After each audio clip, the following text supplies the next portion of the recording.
I'm so sorry that this was your experience. I'm so glad that you have got away now.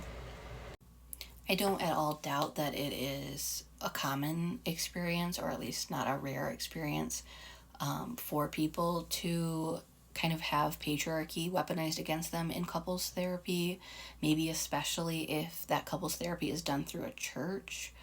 I think it varies by state, but in a lot of states, at least to my understanding, therapist is a regulated term, but counselor often is not.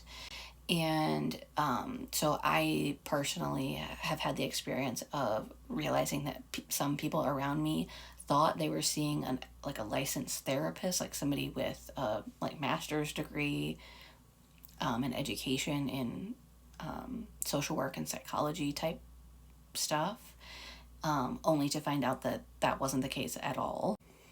And unfortunately, when they are like unlicensed and don't have formal education in it and they're working through a church, a lot of times like they're just going to be pushing back whatever that church's beliefs are, or maybe even what that individual's interpretation of the church or their Bible or scripture is back on to people. And so if their view of their religion is that this idea that women's job in life is to prioritize their husband, and then if she successfully does that, then he will take care of her in return, then that's gonna kind of lead those counselors to conclude that if something's wrong here, it's gotta always start and end with the woman, because if she's doing things right, then men always like complete the cycle perfectly, which is obviously a whole lot of garbage.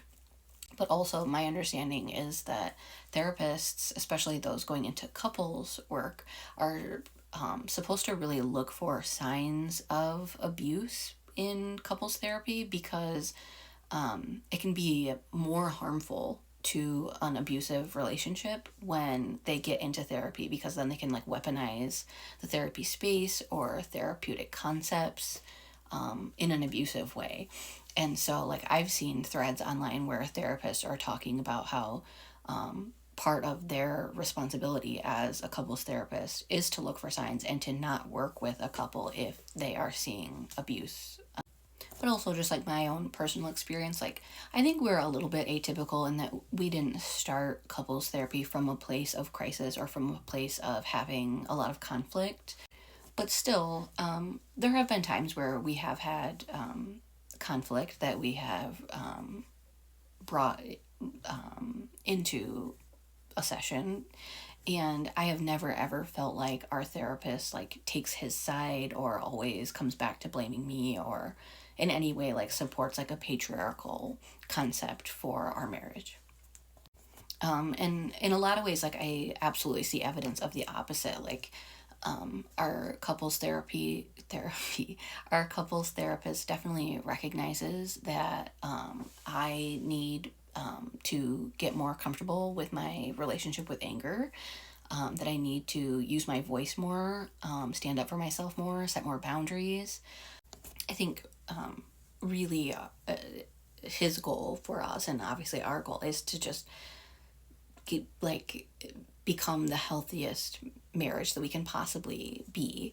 And of course, patriarchal ideals are the healthiest version of relationships. And so, yeah, I don't feel like that comes into play with our couples counseling at all. And kind of ironically, our couples counselor did used to be a pastor, but we're atheists and like really far leftists, and it doesn't matter. Like, our couples counselor, and his values and the way that he practices as a counselor are well aligned with us. And also, like, it's not terribly uncommon for me to bring up stuff that I like started working on in couples therapy with my individual therapist. And my individual therapist is like definitely a leftist. They are non-binary, they're very feminist. So I feel quite confident that if there was anything that we were doing in couples therapy that my individual therapist thought was patriarchal or not well aligned with like modern psychology, healthy relationships, healthy individual mental health, anything like that, that they would absolutely be like calling that out, because I know that they have really strong feminist and leftist beliefs, and they have never expressed any concerns at all, or any meaningful like disagreements on anything that I've shared that has come up in couples therapy, or that like our couples therapist has said to me or recommended to me or anything like that. So if you ever find yourself wanting couples therapy, I hope you don't feel like they will all be pushing the patriarchy, because that's gross. And thankfully, there really are good therapists, good couples therapists out there.